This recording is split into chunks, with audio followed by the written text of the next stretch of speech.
So I practice with Woods LLP in Montreal. We're a litigation boutique, and we specialize in commercial litigation mostly.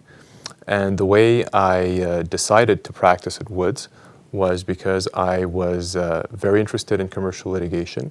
And at some point in my career, I asked myself, if I had to work in commercial litigation and pick the place to work in, which one would it be? And that was the first choice of a firm because they had a tremendous reputation, tremendous expertise, and I thought if I'm going to be a litigator, that's where I want to work. What I bring to my practice is a high level of intensity and passion.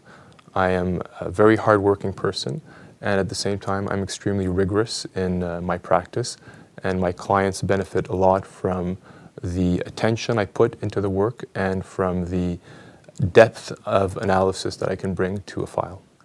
I've had a number of mentors who have taught me a number of things. One of the things that every mentor, I believe, teaches every pupil is that our work is an extremely demanding line of work and it requires a tremendous amount of effort to become very good at it. And that's true not only for the career in general, but for every file that we work in and for every time we're in court. Preparation and work is the only key to success, and that's something that every mentor I've worked with has endeavored to teach me, that effort brings success.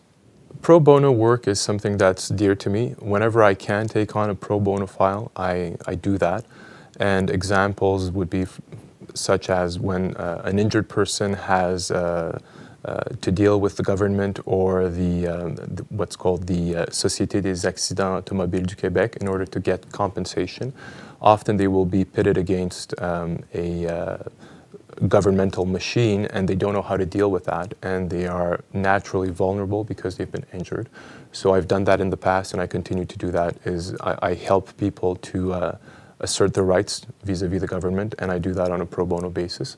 And I also involve myself in non-profit organizations, and I try to give back to the community in that way. One of the things that I've done in the past was to be on the board of the daycare where my children went, and it was a very multicultural daycare center in a sector of the city which has very many immigrants, and I helped a lot the people there to assert their rights and understand their rights and their fundamental liberties, and therefore my work for the daycare was very enriching and beneficial from a personal and a professional standpoint.